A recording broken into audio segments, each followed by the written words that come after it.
नमस्कार। शब्दकोश के जनसरोकार में आपका स्वागत है। मैं मोहनलाल मोदी एक बार फिर उपस्थित हूं एक नए मुद्दे के साथ। आज बात करेंगे सीहोर के कुबरेश्वर धाम की। कुबरेश्वर दो कारणों से फेमस रहा इस बार।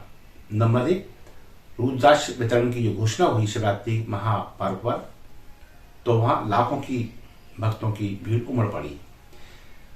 दूसरी ये कि वहां अब तक एक प्रधान आरक्षक सहित लगभग 5 लोगों की मृत्यु हो चुकी है। ये दोनों ही मामले हैं वो व्यवस्था पर क्वेश्चन मार्क लगाते हैं। यहां हमने देखा कि भगदड़ के चलते, घबराहट के चलते, अधिक भीड़ हो जाने के चलते लोग परेशान रहे, भयभीत रहे, भयाक्रांत इधर उधर दौड़ते रहे। नतीजा ये हुआ कि इन अव्यवस्थाओं की भेंट 5 लोग चढ़ गए। जहां तक बात ये करें कि इतने लोग कैसे हुए, तो शासन, प्रशासन और पुलिस, ये तीनों ही इकाइयां भीड़ का आकलन करने में असमर्थ साबित हुई।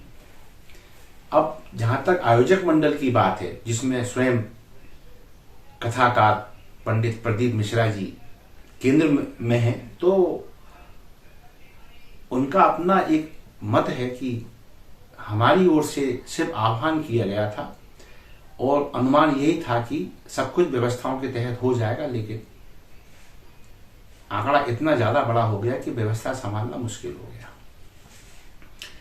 यहां सबसे बड़ा क्वेश्चन मार्क लगता है सीहोर वासियों पर। इस पूरे घटनाक्रम में यदि कोई दोषी दिखाई देता तो वो सीहोर के लोग जो है वो दोषी नजर आते हैं। ये ठीक है कि आयोजन मंडल में, आयोजन समिति में उनका सीधा सीधा कोई योगदान नहीं रहा होगा, लेकिन सीहोर के निवासियों ने ऐसा लगा जैसे इस कार्यक्रम को सहयोग ना करने की ठान ली थी।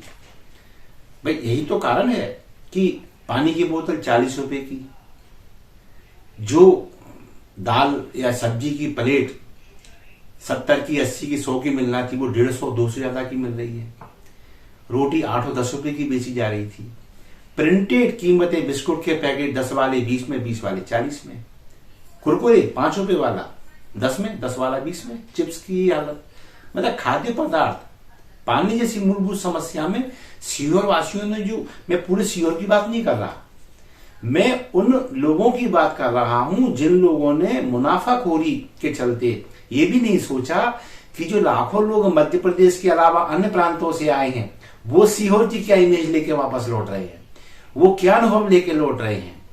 कितना अच्छा होता कि सीहोर के लोग इस आयोजन को अपना आयोजन मान लेते और फिर वो आयोजन समिति से अलग रहते हुए भी वहां आए अतिथि को पानी का पूछ लेते, उसके खाने पीने की इंतजाम ना करते, चिंता ही कर लेते, उससे अपेक्षित जो ब्रांडेड मूल हैं, प्रिंटेड हैं, वो ही ले लेते, तो उनका बहुत बड़ा सहयोग हो जाता। जो सड़कों पे आदमी फिर रहा है, मारा कहीं सर छुपाने जगह मिल जाए, कड़ाके की धूप पड़ गई थी, तो क्या सीहोर के लोगों के मन इतने छोटे हो गए कि वो कुछ लाख, जी हाँ, जब बात पूरे जिले की आती है या पूरे शहर की आती है तो ये इनके लिए बड़ी संख्या नहीं थी। यदि एक एक घर सीहोर का एक एक अतिथि को भी या एक परिवार को भी संभाल लेता तो ये कार्यक्रम बड़ा सहज हो जाता और लोग अपने घरों में जाके कहते कि वाह, लोग हो तो सीहोर जैसे हों। लेकिन यहां उल्टा हो गया। सीहोर वासियों ने एक छोटे से फायदे के लिए आर्थिक लाभ देखते हुए पूरे शहर की इज्जत की धज्जियां उड़ा दी। नतीजा क्या हुआ? 5 लोग जा चुके हैं। अभी जाते जाते एक महिला पे चैन चोरी का आरोप लग गया, तो अब वो पुलिस में कह रही है कि मुझे समिति वालों ने मारा पीटा, मुझे मिर्ची का पेय लाने की कोशिश की गई, और जब 50,000 रुपए समिति ने किसी भी माध्यम से ले लिए तब उसे छोड़ा गया। ये कलंक है इस आयोजन पर। दूसरा कि ड्यूटी पे तैनात एक हेड कांस्टेबल जो शायद दूसरे जिले से वहां ड्यूटी पर आया था, वो भी मृत्यु को प्राप्त हो गया। अफरा तफरी, कालाबाजारी में आपको पहले ही बता चुका हूं।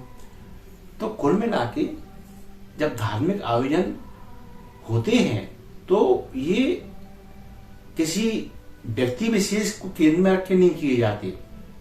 यदि ऐसा हुआ भी है तो पंडित प्रदीप मिश्रा जी को अब आइंदा इस बात पर गौर करना चाहिए कि कुछ व्यक्तियों द्वारा किया गया कार्यक्रम जनता का कार्यक्रम नहीं हो सकता। जब तक सबकी जन भागीदारी नहीं होगी, कार्यक्रम की सफलता की उम्मीद करना बेईमानी है। तो ऐसी उम्मीद कर सकता हूं कि अब प्रदीप मिश्रा जी जो कि विद्वान हैं, उन पर उंगलियां उठ रही हैं। ये कहा जा रहा है कि वो तो बहुत बड़े ज्ञाता है, लोग संकट टालने वाले हैं, वो खुद संकट में कैसे आ गए। तो उसमें देखिए ऐसा है कि जब ईश्वर ने भी धरती पर मानव रूप में अवतार लिया तो उनको भी परेशानियां झेलनी पड़ गई। भगवान रामचंद्र जी की पत्नी का हरण हो गया, उन्हें घर से निकाल दिया गया माता द्वारा, जो सबसे ज्यादा प्रेम करती थी। पिता बेचारा मूक दर्शक बना रह गया, मृत्यु को प्राप्त हो गया। बानर भालुओं की सहायता से पत्नी को छुड़ाना पड़ गया। तो ये तो ईश्वर ने नर देह में कुछ कमियां बनाई हैं। तो पंडित प्रदीप मिश्रा भी अलग मिट्टी के नहीं बने, वो भी एक मानव ही हैं।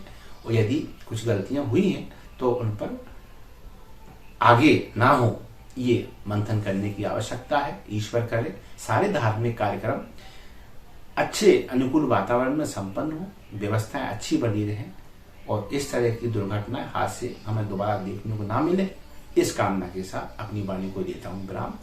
अगले किसी कार्यक्रम के लिए फिर आपके सामने उपस्थित रहूंगा। तब तक के लिए आज्ञा दीजिए। नमस्कार।